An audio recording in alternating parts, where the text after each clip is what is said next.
자, 이제 비문학 마지막 질문하고 그다음에 이제 문학하고 즐겁게 집에 갑시다, 여러분. 좀 쉬고 왔더니 훨씬 더 나았어요. 진작에 쉴 걸. 한숨에 끝낼 수 있을 줄 알았어. 자, 갈게요. 자, 그 다음에 이제 이 기술 지문이 나는 당연히 킬러일 것이다. 학원 검사하면서 그렇게 생각하신 분들이 많았을 텐데, 아무래도 이 비주얼이라는 걸 무시할 수 없죠. 이 비주얼을 무시할 수 없어서 여러분들이 좀 뒤에 풀었을 것 같은데 이제 상상치도 못한 법지문이 여러분들의 뒤통수를 쳤죠. 이런 식으로 국어의 난이도를 결정하는 것은 참 여러 가지가 있다. 그래서 여러분들이 잘 판단을 해야 된다는 그 판단력 문제, 그런 것들을 이제 판단 기준을 세우면서 공부를 하시면 좋을 것 같고요. 그 다음에 이제 이어서 기술 지문 들어가도록 하겠습니다. 이 기술 지문이 선생님이 봤을 때 평가원이 이제 앞으로 나아갈 방향이라고 생각한 것 같아요. 평가원이 이 기술 지문을 보면서 앞으로 이렇게 내야지? 약간 이런 느낌이 들었습니다. 어떤 점에서 그러냐면 지문의 구조는 마치 2017년 이전으로 돌아간 듯이 굉장히 단선적이고 굉장히 쉬웠습니다. 하지만 그 문제를 풀어감에 있어서 약간의 추론 과정이 쉽지만은 않았어요.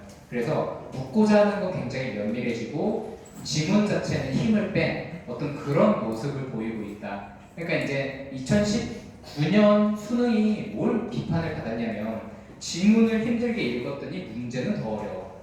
약간 이런 게 문제였다면 아 그래? 그게 너희를 힘들게 했다고? 그러면 지문은 내가 편하게 해줄게. 하지만 문제는 만만치 않을 거야. 이런 식으로 난도 조절을 좀 하려고 하지 않았나 개인적으로 그런 생각이 들고요. 이런 거에 대해서 어떻게 해결해 나갈 것인가는 결국 우리가 해야 될 것 같습니다. 지문을 잘 읽고 의도하는 바대로 잘 뽑아내기만 하면 돼요. 그런 연습을 이제 지금 우리가 하고 있었죠. 그래서 이제 마무리 할 수 있는 기술 지문을 가는데, 자, 기술 지문의 관건은 뭐냐면요. 수업 시간에도 수없이 강조했지만 이 기술 지문에서는 반드시 원리라는 게 등장합니다. 원리. 이 원리를 이해할 수 있냐 없냐가 관건이에요. 왜? 이 원리를 이해하지 못하면요 보기 문제를 풀 수가 없습니다. 그러니까 너희는 이렇게 판단하시면 돼요. 기술 지문이 나왔다. 원리를 이해해 봐야지. 근데 원리가 이해가 안 돼? 그럼 보기 지문은 포기하는 게 낫다는 소리를 하는 겁니다. 그 대신 포기하라는 걸 쉽게 말하는 건 아니에요. 포기를 하는 대신 화작문과 문학을 완벽하게 맞추셔야 2등급선이 유지가 됩니다. 이런 걸 포기하면 1등급은 일단은 좀 힘들어. 현실적으로 그래. 왜냐면 1등급이 이런 거 하나하나 다 할 수 있는 사람을 가려내고 있기 때문에 이 2등급선을 그럼 유지하려는 학생들은 어떻게 해야 되냐? 이런 걸 끊임없이 난이도 판단을 해서 이 기술 지문에서 내가 원리가 분명히 나왔는데 그 원리가 파악되지 않고 있어. 내가 이번에 이걸 해설해주면서 그 포인트를 일러줄 겁니다. 근데 그게 안 되는데 자꾸 문제를 풀려고 해. 그러면 시간을 많이 쏟게 된다는 소리를 하고 있는 겁니다. 그래서 이번 시험이 아마 여러분들 시간 관리가 잘 안 됐을 것인데 그런 어떤 문제를 해결하기 위해선 어떻게 제가 더 빠르게 풀 수 있을까요로 고민하시면 큰일 납니다. 어떻게 돼? 급발진하는 거야. 왜? 읽는 속도가 너무 빨라. 읽는다는 이해하고 넘어가야 되는데 거의 이렇게 읽고 사선으로 글을 이렇게 읽어요. 그러면 어떻게 돼요? 무한 반복이 되는 겁니다. 그때부터 독해가 깨지는 게 그런 거니까 여러분들이 냉정한 판단 그리고 맞출 수 있는 걸 다 맞췄을 때 여러분들 수능 때 좋은 대학이 기다리고 있을 겁니다. 그런 어떤 전원. 자, 가죠. 스마트폰은 다양한 위치 측정 기술을 활용하여 어디에 중점을 둬야 되죠? 다양하다는 거죠. 다양하다. 그래서 다양하다는 건 2개 이상이라는 소리고 위치 측정 기술에 대해서 말할 거라는 소리를 알아들으셔야 돼. 위치 측정 기술에 대한 이야기구나. 기술 지문이죠. 여러 지형 환경에서 위치를 측정한다. 지형도 여러 가지래. 나는 이런 게 생각났어. 바다, 하늘, 이런 것들. 생각을 했다는 거죠. 중요한 건. 그게 맞았다 틀렸다가 아니라. 근데 뒤에 보시면 틀렸죠. 위치에는요 절대 위치와 상대 위치라는 게 있습니다. 자, 벌써 이렇게 또 나누셔야죠. 즉 구분을 하려고 하면요 우리도 구분을 해줘야 되는 겁니다. 그래서 이제 절대와 상대라고 이걸 나누고 있잖아요. 이 절대와 상대라는 걸 나눴을 때 각각의 어떤 내용들에 대해서 잘 정리를 해야겠죠. 되게 힘을 빼고 가고 있습니다. 왜? 쉬우니까. 절대 위치는 위도 경도 등으로 표시된 위치예요. 표시되어 있다는 게 중요하죠. 표시되어 있다는 건 뭡니까? 정해져 있다라고 생각을 하시는 겁니다. 맞죠? 정해져 있으니까 표시가 가능한 거야. 자, 그 다음에 상대 위치는 특정 위치를 기준으로 상대적인 위치이다. 정해져 있지 않다라고 읽어내는 겁니다. 왜? 구분에는 선생님이 뭐가 중요하댔죠? 기준입니다. 이게 절대 위치는 정해짐이라는 지정이라는 의미가 있다면 얘는 지정되지 않았다로 나눠지는 겁니다. 그래서 얘는 가변적이고요. 얘는 불변합니다. 이런 식으로 논리를 자꾸 만들어 가셔야 돼. 이게 되게 중요해요. 절대와 상대라는 건 사실 어디에서도 많이 나와요. 문과 학생들 어디에서 절대주의와 상대주의가 나오죠? 철학자들의 이론에서 나옵니다. 이 절대라는 기준, 상대라는 기준이 이런 것들의 어떤 속성을 지니고 있기 때문에 글을 읽을 때 좀 더 이해를 높일 수 있는 겁니다. 이해되시죠? 어쨌든 그렇다는 거죠. 두 번째 문단을 보시면 실외에서는 그렇죠. 실외가 왜 나왔을까요? 이제 실외에 대해서 얘기를 할게. 이게 왜 나왔냐면요. 갑자기 뜬금없이 나온 게 아니라요. 뭐예요? 여러 지연 환경이라는 말이 나왔었죠. 지연 환경 중에 하나네요. 이거야 이거. 유기적 독해? 유기적 독해를 하는 게 중요한 게 아니고 이게 유기적 독해야. 아, 지형 이렇게. 실외에서는요. 뭐가 있죠? GPS와 IMU가 있네요. 그리고 이렇게 정보를 정리해가면서 읽으시면 돼서 되게 간단한 지문입니다. 그래서 GPS는 이거 뭐 어떻게 할래요? 우리 배웠죠? 이제부터는 동그라미 셈으로 하시면 되겠습니다. 그래서 GPS는 위성으로부터 오는 신호를 이용하여 절대 위치를 측정한다. 절대 위치 GPS 동그라미. 근데 더 좋은 건 이거는 이제 이 도표를 우리가 그릴 수 없으니까 한다고했죠? 만약 도표가 머릿속에 그려진다면 이 친구들이 정말 독해를 잘하는 친구들. 그래서 이 연습을 많이 하시면 좋겠습니다. 그래서 뭐 위성으로부터 오는 신호를 이용해서 절대 위치를 측정하고 위치 오차가 시간에 따라 누적되지 않는다. 그럼 당연히 상대적으로 생각했을 때 그쵸? 대칭적 사고를 했을 때 IMU가 혹시 시간에 따라서 오차가 누적되나? 뭐 이런 생각을 해볼 수도 있고요. 실제로 이런 생각을 하는 친구들도 있고 뭐 그런 식으로 해서 동그라미 세모 하다 보면 이 문단이 끝납니다. 그래서 이건 다 안 읽고 빠르게 넘어갈게요. 혹시 이 문단에 대해 독해를 다른 방법으로 더 생각해 본 친구 있나요? 선생님은 범주를 나눠서 동그라미 셈으로 처리를 했습니다. 왜요? 보통 이런 건 특성을 비교하는 문제가 나오니까요. 그런 범주화만 잘해도 잘 풀린다는 소리죠. 쉬운 지문은 쉬운 이유가 있어요. 아까 법지문 우리가 막 저것만 딱 사용해서 풀렸나요? 아, 뭐 난리였지, 그치? 내 눈이 풀리는 거 봤지? 우리가 같이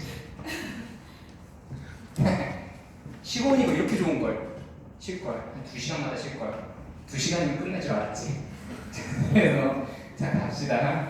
그래서 뭐 오차를 줄일 수 있다. 아 그치. 오차를 줄이는 게 관건이지. 왜? 오차가 줄여져야 위치 기반 위치 설정을 제대로 할 수 있을 거 아닙니까?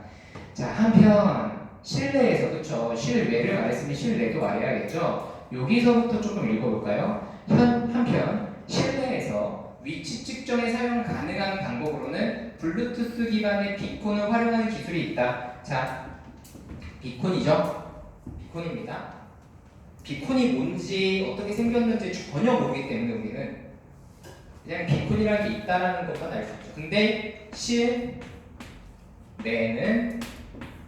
비콘이라는 걸 이용한다는 걸 알 수 있네요. 자, 그랬을 때 위치 측정을 할 때 얘는요 실내에 고정 설치돼요. 친구들 고정이라는 말이 상당히 중요합니다. 이 고정이라는 말이 2018 3월 조리개 지문이라는 게 있어요. 조리개 지문 기억나시죠? 조리개 거기에서 고정되어 있는 값 내지는 고유한 값이라는 말이 막 나와요. 그 고유하다 고정되어 있다, 변하지 않는다, 항상 그렇다. 이런 절대적인 언어는 굉장히 중요합니다. 왜요? 이게 고정되어 있지 않다, 변동되면 변동해야 된다, 이런 식으로 보통 선지가 구성되거든요. 이런 거에 면밀한 주의가 돼야 됐다는 겁니다. 고정 설치되어 비콘마다 정해진 식별번호, 이거를 선생님은 고유한 식별번호라고 읽어냅니다. 고유하다는 거죠. 왜? 이게 비콘을 식별해줘. 그럼 얘는 A와 B의 비콘 간에는 그 식별번호가 다르기 때문에 위치 파악이 가능하다는 원리에 대해서 이해를 한다는 거죠. 됐죠? 그래서 주기적으로 보내는 기기이다. 주기적으로 보낸대요. 그러니까 어떤 패턴이 있다는 거죠. 비콘들은 동일한 세기의 신호, 자 이런 것도 중요하죠. 지금 이 지문에서 선생님이 원리를 파악함에 있어서 이런 어떤 서술어들, 부사어라든지 이런 관형사절이라든지 이러한 것들이 지금 주목하고 있다는 것에 여러분들도 주목을 하셔야 됩니다. 수식어나 이런 것들이 이 문장에서 이 원리를 이해하는 데 도움을 줍니다. 이런 거를 표시하는 게 중요한 게 아니라 이런 것들이 어떤 원리로 연결되는지를 연습하셔야 돼. 연습을 해야지 너희가 나중에 이게 원리가 이해가 된다. 이걸 또 안 하셔서 수식어가 중요하다고 했어, 항상 동그라미, 이게 중요한 게 아니에요. 자, 동일한 색입니다. 그러니까 색이가 다르다라고 하면 틀린 말이야, 그렇지? 동일하다 했으니까. 자, 그래서 사방으로 보내지만 비콘으로부터 거리가 멀어질수록 벽과 같은 장애물이 많아질수록 신호의 세기가 약해진다. 자, 관계식 나왔죠? 선생님이 여러분들 수업 시간에 12가지의 평가원이 문제를 구성하는 원리에 대해서 분명히 줬고 그거 옆에 붙여놓고 공부하라고 했는데 하고 있어. 되게 소름 끼치는 걸 발견했는데 수업 듣던 친구들이 절반이 사라졌어요. 아는 거지. 저 사람은 뒤로 갈수록 쓸데없는 말을 많이 해. 그런 거 쉬었어? 그럼 끝났어. 약간 오 소름. 그런 게 있었는데 그거 원칙이라는 게 있다는 거죠. 뭐예요? 수식 관계가 나오면 표시해라 이겁니다. 비례 관계, 뭐뭐일수록이 나왔잖아요. 그러면 이거는 여러분 다 아시죠? 이미 수많은 선생님들, 내가 그걸 뭐 내가 혼자서 막 개발해서 만들었겠어요? 막 국어의 기술 이런 거 읽어보면 다 나와 있어요. 그걸 여러분들한테 요약해서 정리해줬을 뿐이죠. 이미 많은 여러분들의 인간 선생님들이 이런 얘기를 했었다는 거죠. 중요한 건 해야 돼 우리가. 근데 우리 이해를 해보자. 세기가 동일하니까 거리가 멀어질수록 당연히 어때요? 그쵸? 소리의 세기는 신호의 세기는 작아지겠죠? 이런 식으로 변수를, 난수를 고정시키고 변수를 만든 겁니다. 왜요? 관계식을 말하고 싶어서요. 그래서 장애물이나 거리가 반비례하는구나, 신호와 세기와. 이런 식으로 생각을 하시면 옆에다가 신호의 세기는 거리와, 그렇죠? 장애물이 이렇게 쓰면 되죠. 그 다음에 이렇게 반비례한다. 이게 반비례죠. 이게 비례 표시고요. 분모 만들면 이게 반비례가 되는 거잖아요. 이렇게 생각을 하시면 되겠습니다. 자, 그 다음에 이제 보시면 이 신호를, 자, 단말기가, 얘들아, 근데 우리가 이것만 생각하고 넘어가기에는 부족합니다. 왜냐면요, 잘 보세요. 단말기가 나왔어요. 단말기에 여기서 주목하셨어야 돼. 왜 단말기가 중요할까요? 왜냐면요, 단말기의 위치를 알고 싶은 거거든. 이제까지 우리는 비콘 얘기를 막 했다고. 그게 아니라 우리가 원했던 건 사실 단말기의 위치입니다. 단말기 이꼴 뭐? 측정을 당하는 대상이죠.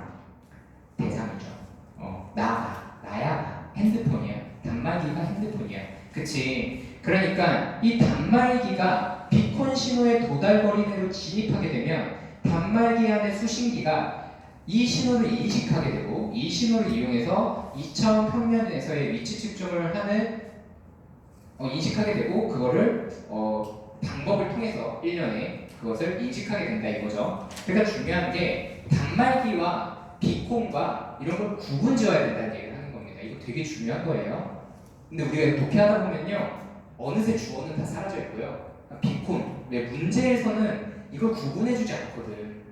그러니까 지문을 읽을 때 주어 잘 살펴봐야 된다는 소리를 하는 겁니다. 이 원리예요, 원리. 자, 갈게. 근접성 기법은 우리 축자적 의미를 한번 이용해 봅시다. 근접, 가까워진다 이거죠. 가까워지면 어떻게 된다? 단말기가 비콘 신호를 수신하게 됐을 때 해당 비콘의 위치를 단말기 위치로. 자, 사문단에서 중요한 건 근접성인데 뭐를? 단말기 위치와 뭐가 일치한다?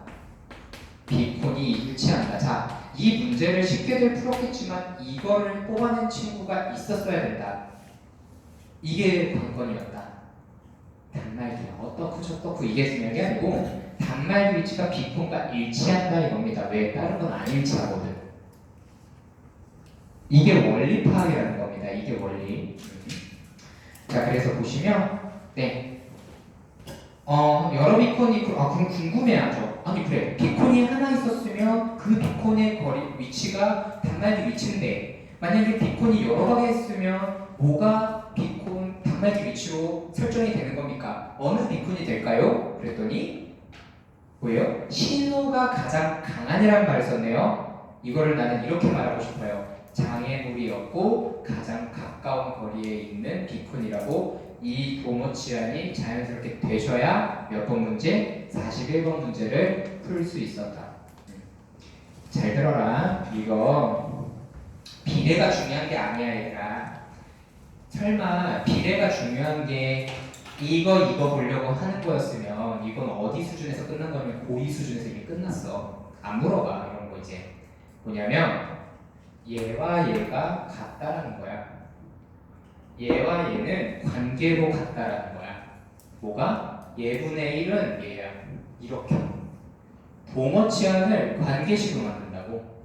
근데 그걸 또 못해요 우리가. 왜? 하살표만 했거든. 그걸 도움이 안 돼요. 왜? 안 물어봐. 이해되시죠? 관계를 통해서 동어 치안, 즉 n분의 1은 무와 비례야. 반비례 관계다.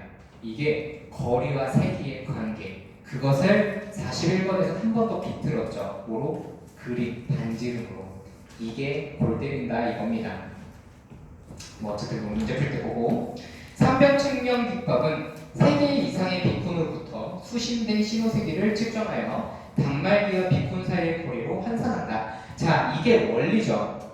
개념된 정의가 원리입니다. 이해되시죠? A는 B다. 뭐예요? 3개 이상의 비콘이라는 조건과 제약이 있는 겁니다. 알아. 나중에 이게 문제가 되지는 않아. 하지만 난 조건과 제약이라고 분명히 체크해놨어. 왜? 이런 연습이 일관된 방식으로 푸는 방법이 안정감입니다. 이게 꼭 문제가 돼서 사후적으로 야 이게 나오지? 봐봐. 이거는 강의의 묘미지. 너희들이 독해야 하는데 올바른 방향이 아니라 항상 조건과 제약이 나오면 체크해 두는 겁니다. 3개 이상이에요. 3개가 넘지 않으면 3변 측량 기법은 사용할 수 없다는 걸 알고 계셔야 된다고. 이게 원리에 대한 파악이야. 무슨 개념된 정의를 밑줄 치고 그걸 찾아가서 푸는 건 어디 저기 이제 고등학교 2학년 수준의 문제풀이 방법이고요. 조건과 제약으로 나눠서 그 조건을 면밀하게 검토한다. 이게 바로 이 원리를 이해한다. 이런 것이죠. 그래서 비콘으로부터 수신된 신호 세기를 측정하여 단말기와 비콘 사이의 거리가 환원된답니다. 이해돼요? 그래서 그 각 비콘을 중심으로 이 거리를 반지름으로 하는 원을 그리고 그 교점을 단말기의 현재 위치로 정한다. 자, 얘들아 또 되게 중요한 말 할게. 기술 과학 지문에서 여러분들 이미지화라는 말을 많이 들었을 겁니다. 분명히 들었어. 그림 그려 얘들아. 하세요. 나 이거 시험장에서 이거 안 그리면서 그래 진짜 이거 혼난다. 이거 하나 그렸어야겠고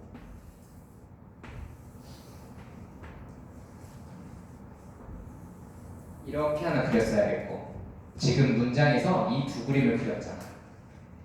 하라고. 왜 하라고? 이거 시험장에서 그대로 나오지 않았어. 문제로 결국 하나는 여기에 뭐가 생겨요?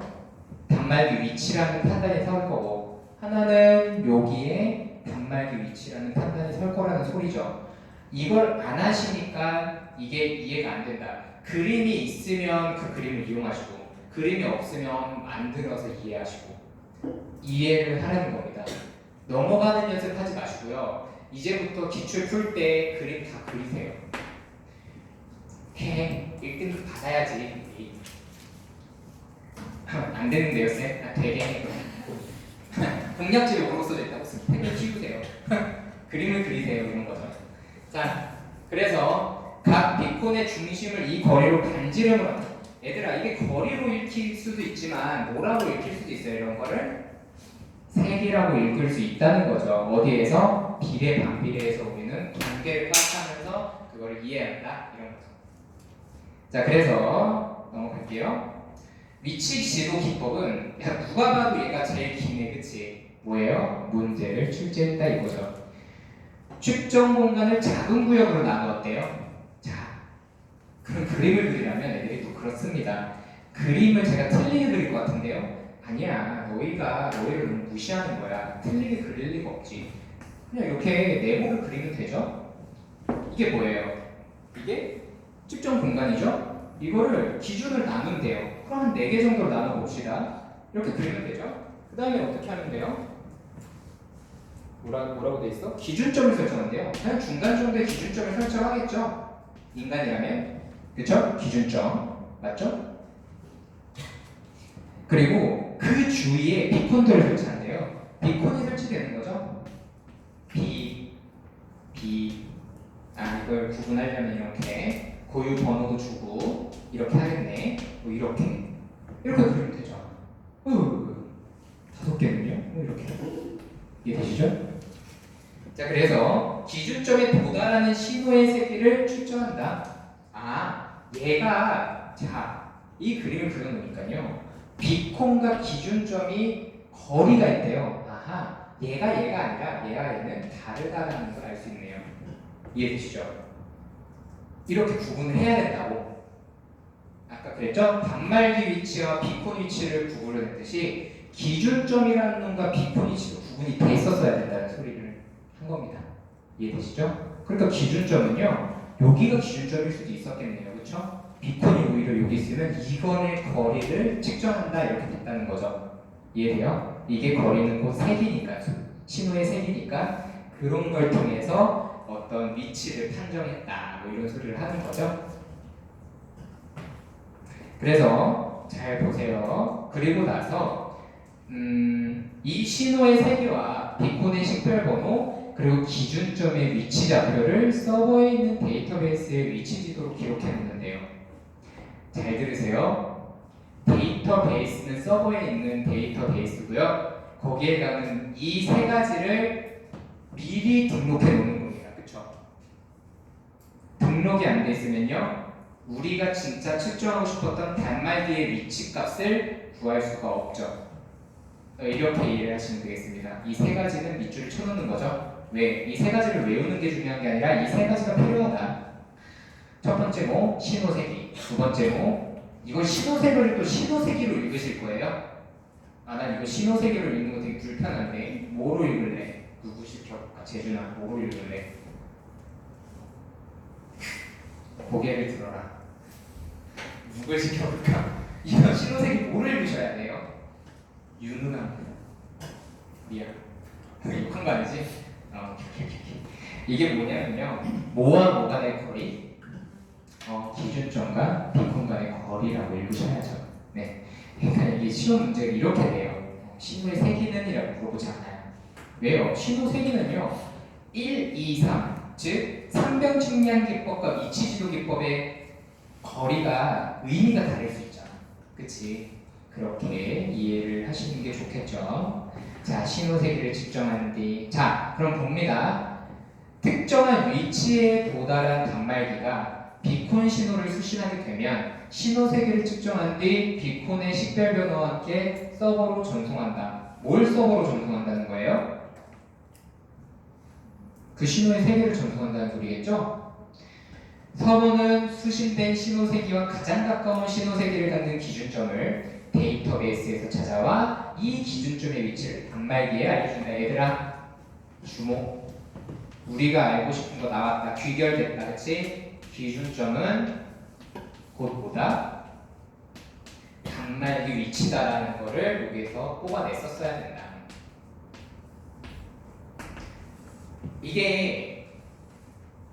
이거를 이렇게 명시해서 나누는 게 아니라고. 나야 이제 단말기 위치가 중요하다. 그래서 기준적인 단말기 위치야 얘는 이렇게 말해주지 않고 쓱 이렇게 뚝 던져놔. 문제는 얘를 물어보는 거죠. 왜? 우리의 목표는 결국 위치 파악이래네. 이게 위치 측정 기술이래네. 근데 우리 친구들이 위치 측정 기술의 목표 자체를 까먹는다고. 이 글은 위치 측정 기술인데 이 위치 측정은 단말기를 대상으로 하는데 이 단말기가 어디 있는지 자체는 이 글을 읽어가면서 잊어버린다고. 그래서 문제는 단말기 위치를 자꾸 물어보죠. 아, 단말기 어디 있냐? 막 이런 식으로. 이해되시죠? 왜? 그럼 비유해서 자, 38번 윗글의 내용과 일치하는 것은 자, 1번 GPS를 이용하여 측정한 위치는 기준이 되는 위치, 기준 나오는 순간 상대에 떠올리셔야 되고 이거 틀렸다. 2번 비콘들이 서로 다른 색 틀렸죠? 동일하다네. 색이는 동일해. 자, 3번 비콘이 전송하는 식별번호는 신호가 도달하는 단말기를 구별하기 위해 비콘이 전송하는 식별번호는 비콘을 구별하는 거죠. 단말기를 구별하는 게 아니라. 이거 착각하시면 안 되죠. 이런 게 구분을 짓는 독해가 필요하다는 겁니다. 아니 비콘의 식별번호를 어떻게 단말기로 구분을 할까요? 그쵸? 단말기를 구분하려면 여러 방법이 있죠. 뭐 거리를 측정한다든지 뭐 그런 것들이 나오셔야겠죠. 자, 비콘은 실내 아니잖아. 맞잖아. 뭐야? GPS가 실내에 나오면 안 되지, 그치? 범주화 묻고 있는 겁니다, 결국. 야, 이게 맞냐? 뭐 이런 식으로. IMU는 맞는 소리. 자, 39번. 오차에 대해 이해한 내용을 적절하지 않는 것. 아, 이거 끝나고 어휘 문제도 같이 볼 겁니다. 자, 오차에 대해 이해한 내용으로 적절한 것은 이거 넘어갈게요. IMU와 GPS의 특징을 잘 구별해서 풀면 되는 거니까요. 이거는 잘 넘어가면 될 것 같습니다. 그 다음에 40번. 이 40번이 오답률이 되게 높았기 때문에 얘는 해설을 할게요. 기억에 대한 이해로 적절하지 않은 것. 기억이 뭔데요? 위치지도 기법이죠. 자, 위치지도 기법 예제에 이 문제입니다. 여러분들, 이 오답률 높은 문제에서 여러분들이 어떤 판단을 했어야 되냐면 이런 기술 지면에서 뭐 기억해가지고 또는 보기 해가지고 어떤 문제를 면밀히 물어보려고 하는 자세를 잡았어요. 근데 그 원리가 이해가 안 된 상태예요. 봤더니 기준점이고 나가리고 그냥 읽은 상태야. 그러면 그때 선택을 해. 아, 이거 안 풀어야 될지 풀어야 될지. 근데 이해가 안 돼 있으면 넘어가도 되는 문제입니다. 얘는. 왜냐면요, 오답률 보세요. 지금 어떻게 된 거예요? 난리가 난 거야. 시간을 걸려서 풀었는데 틀린 거야. 왜 틀렸을까? 원리의 핵심을 물어봤을 거거든. 뭐 이런 거죠. 기준점은 단말기다. 뭐 이런 거. 이해되세요? 그러니까 애당초 읽을 때 기본 원리를 파악하면서 읽을 시간이 없어? 그럼 이런 문제는 포기하는 게 맞다는 거야. 이해되시죠? 그럼 그 전에 화작문 문학을 잘하고 쉬운 비문학을 완벽하게 맞추는 게 여러분들 점수 상승에 훨씬 더 도움이 될 거라는 소리를 하고 있는 거죠. 자, 그러면 들어가면 측정 공간을 더 많은 구역으로 나눌수록 기준점이 많아진다. 당연하죠. 당연하게 1번은 지워지는 겁니다. 2번 단말기가 측정 공간에 들어오기 전에 데이터베이스가 미리 구축되어 있어야 된다. 아니 당연하잖아 이것도. 아니 그럼 데이터베이스가 있어야 얘가 단말기가 들어가서 진입했을 때 신호 세기를 받아들여서 일단 받아들이려면 있어야 되지 않을까요? 뭔가가? 원리 파악이죠. 이걸 또 찾아보겠다고 미리라는 말을 막 찾고 이러면 돼야 안 돼요. 못 찾을 거라는 거죠. 원리를 이해해야 되는 겁니다. 그러니까 데이터베이스가 당연히 있을 거라는 생각이 들어야 돼. 그치? 이미 측정된 신호 세기가 서버에 저장된 것과 가장 가까운 비콘의 위치가 단말기. 이게 원리를 제대로 이해했는지 물어본 거지, 평가원이. 비콘이 단말기 위치예요? 기준점이 단말기 위치예요? 이렇게 푸는 거예요, 그냥. 이걸 찾아서 푸는 게 아니고요. 그냥 이렇게 푸는 겁니다. 아, 뭐야. 단말기가 기준점이잖아. 이거 단말기 위치 찾는 게 중요한 기법인데, 그럼 당연히 단말기 위치는 뭐로 찾아지는지를 너희가 선제적으로 써놨어야 된다고. 이게 안 써져 있어? 그럼 이 지문의 핵심을 놓친 거야. 지금 되게 중요한 얘기입니다. 여러분들 이거를 그냥 너는 그렇게 해라. 나는 다른 방법으로 풀래. 과연 다른 선생님들이 그렇게 풀었을까요? 나오지 않았을까? 뭐야 이거 당연히 아닌데 이러면서 풀었다고. 이해되시죠? 선생님 전 찾아서 맞췄는데요. 수능 때는 어려울 수 있잖아. 이게 어려운 문제라고 생각해봐. 근데 니네 44% 정답률이면요 그냥 찍었다는 소리예요. 거의 찍다시피 했다는 소리죠. 그러면 이 문제를 해결하는 데 상당히 오류가 많았다는 거야.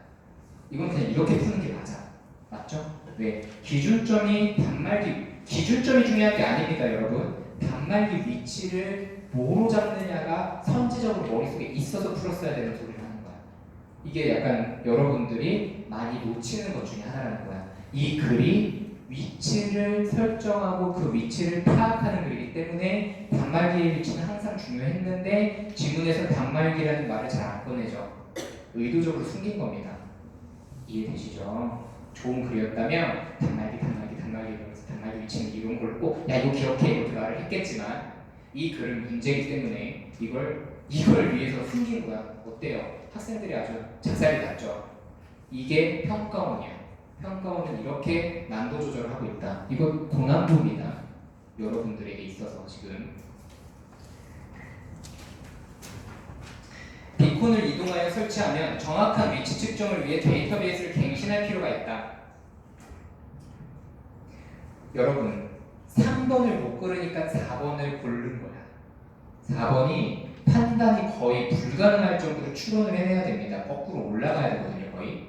얘들아 이걸 4번을 추론하는 것 자체는 그냥 현장에서 불가능해. 3번을 못 골라내면 그러니까 출제자는 이렇게 생각한 거야. 못 골라내셨어? 근데 시도를 하셨다? 하면 4번에서 미루에 빠져나가면서 미궁에 넣는 거지 너희를. 그래도 그렇게 진짜 무슨 사이코패스들 같죠? 진짜 나는 소름 돋아. 이런 거 볼 때마다 와 미쳤다 진짜. 애들 진짜 뺑뺑이 돌리려고 작정을 했구나. 딱 다음에 가고 배치해놓는 거 봐. 맞춘 애들은 그래 가라 이거야. 실력 중인데 자식 소름. 나만? 또 나만 또 두려워했어? 피쳐놓지. 그래서 비콘 기준점 거리 신호 세기 이게 연결고리죠. 그래서 4번 선지를 굳이 판단하자면 비콘은 기준점 거리와의 관계로 신호 세기가 결정되고 비콘이 이동했으니까 기준점 거리가 다 달라지겠죠. 그러니까 데이터베이스는 수정되어야 하는 겁니다. 이게 원리이기 때문에 원리를 제대로 파악했으면 이 추론이 가능하거든요. 근데 이게 현장에서 안 돼버리면 이제부터 그 느낌 알죠? 그 애타는 느낌. 내 안에서 그거 알죠? 오케이. 자 5번 위치 이거는 쉬웠죠? 네. 그래서 이 문제의 핵심 오답률이 높았던 이유 다 언급해 드렸습니다. 여러분들이 일반적으로 하는 사고고 이건 너희들을 탓하거나 비난하는 게 아니라 이런 걸 조심해야 된다는 소리를 한 겁니다. 아셨죠? 다음에 이제 보기. 오히려 보기가 여러분들 그렇게 오답률이 높지 않았나 봐요. 그렇죠? 그래서 보시면 이게 그림이 그려져 있죠? 그림이 그려져 있으면 일단 우리는 어떻게 생각하냐면 어렵다라고 생각을 합니다. 근데 이미지에 가까워지셔야 여러분들이 국어를 잘할 수 있어요. 그러니까 이 지문에서도 이 그림을 보시고 한번 연습을 하면 좋죠. 그래서 그림을 그려보면 이런 어떤 그림이 그려져 있죠. 그 원을 잘 그리는 사람이 진짜 똑똑한 사람이라던데. 진짜. 그 신승범한테 내가 수학을 배웠거든. 강한 수학. 원을 정말 잘 그려. 근데 왜 그랬지 그 사람이? 무슨 기계인 줄. 처음이잖아. 이렇게 이걸 딱 보시는 순간 여러분들 너무 극혐인가요? 고치지 말라고 했잖아. 자 보시는 순간 이 반지름이 떠오르셔야 돼, 그치? 야. 그 참고로 선생님 수학 때문에 대학을 못 갔는데 원과 방정식 아직도 기억나요? 원과 직선의 방정식을 고3 때 포기했거든요. 원이 싫어나. 왜 그런 거래? 짜증나게. 야. 어쨌든. 자, 그냥 문장을 읽을게요. 자, 그게 보시면 근데 여러분, 자, 보기 안에 그 별표 표시되어 있는 거 있으시죠? 이거를 우리는 뭐라고 말한다? 조건. 애들이 야 진짜 나쁜 버릇이 뭐냐면 이거 안 읽고 푼 사람 혹시 안 읽고 풀었는데 안 읽고 푼 사람 눈 감아볼까? 또 안 될 거야? 그래 알았어. 안 읽고 푼 사람은 진짜 반성하시고 다음부터는 이거 적응해 보세요. 왜냐면요 이게 안 해결되고 들어가니까 문제가 조금 부담스러운 거야. 잘 봐 뭐라고 써져 있냐면 각 원의 반지름은 신호세계로 환산한 비콘과 단말기 사이의 거리이다. 지문에서는 신호세계와 거리 얘기만 나왔지. 반지름 얘기도 살짝 나오긴 했는데 이게 이제 반지름이라는 소리를 이 문제로 다시금 해주고 있잖아요. 근데 이걸 이렇게 그래 선생님 좋아요. 거리 그 신호세계 반지름 오케이 연결했어요. 이게 중요한 게 아니라요. 관계를 또 자연스럽게 파악이 가능하잖아요. 즉 어떻게 됐어야 된다? 별표 첫 번째를 읽고 반지름 클수록 거리 멀고 신호세기가 떨어진다. 이거가 이렇게 그려져 있었어요. 관계 파악. 우리가 말하는 관계 파악이 이런 거죠. 동어 치환이나 이런 거에 옆에 써져 있었으면 이 문제는 푸는데 전혀 지장이 없었다. 자, 그래서 1번 근접석 기법과 상변 측력 기법을 측정한 단말기의 위치는 동일하겠군. 이런 거 딱 떨어지면 되게 어려울 수 있는데요. 간단한 겁니다. 비콘의 위치가 있죠. 여기서 비콘의 위치를 그림 진짜 왜 비콘 이게 비콘입니다. 비콘 B2 B1 확실한 건 수학을 못할 수밖에 없어. 진짜 이게 역량이 안 돼. 그래서 이게 비콘인데요. 자, 아까 그랬죠. 단말기 위치가 괜찮으세요? 아니 뭐 이런 걸로 구독을 해. 웃겨? 와. 그림을 잘못 그렸다고? 맞아요. 자, 그래서 그 비코 중요한 건 글이지. 우리는 국어를 하고 있지. 이미지가 중요한 게 아니야. 이미지 중요한데 나처럼 그릴 거면 좀 조심하는 게 좋다. 근데 어쨌든 너희 그림이 다 있는 거 다 알아. 그거 보고 하죠. 그래서 근접성 기법은 단말기 위치가 비콘이죠. 그쵸? 그러니까 비콘일 거고 삼변 측량은 P라고 대놓고 말하고 있죠. 교점이니까. 근데 그럼 비콘과 P가 다 똑같다라는 건데 지금 그런 그림이 아니죠. 그래서 1번을 지우셔야 되는 겁니다. 이게 원리에 대한 이해를 말하는 거예요. 그래서 이 문제가 잘 안 풀렸다면 그림을 잘못 그려서 안 풀리는 게 아니라 원리를 이해를 못해서 못 푼 거다 이런 소리를 하고 싶었던 거예요. 자, 2번 측정된 신호세기를 약한 것부터 나열하면 자 나왔죠. 신호세기가 약하다, 거리가 멀다, 반지름이 크다, 원이 크다 이렇게. 그러니까 이거는 틀렸죠. 왜요? 약한 것부터 나열한 게 아니라 강한 것부터 나열했잖아요. 이런 어떤 동어 취향과 관계성을 통한 이해도 이런 것들이 평가원이 너희들한테 원하는 실력이다. 이런 연습 하셔야 돼. 이번에 경제지문 나올 것 같거든요. 뭐 적중 이딴 거 필요 없고 어차피. 근데 경제지문이 나올 때가 됐잖아요. 경제지문도 이런 걸로 장난을 엄청 쳐놓습니다. 그래서 여러분들이 경제지문도 관계에 의한 어떤 동어 치환이라든지 어떤 비례 반비례 관계를 잘 이해를 하셨으면 좋겠어요. 자, 그 다음에 3번 실제 단말기의 위치는 삼변 측량 기법으로 측정된 위치에 비해 비콘 3에 더 가까이 있겠군. 자, 아무래도 이게 장애물에 의해서 가려져서 이렇게 그려진 거잖아요. 즉 원이 장애물 때문에 더 어떻게 됐다? 커졌다라고 이해를 하는 거죠. 그러니까 여기 하나가 더 있지. 장애물, 유무가 있으면 장애물이 있으면 이게 있으면 있을수록 원의 크기는 더 커지는 거죠. 이런 거죠. 그래서 이거는 어떻게 되는 거예요? 당연히 B콘 3에 더 가까이 있겠군. 이 3에 더 가까워진다? 얘가 이렇게 작아집니까? 얘가 이렇게 줄어들면 얘가 여기에서 교점이 생길까요? 맞죠?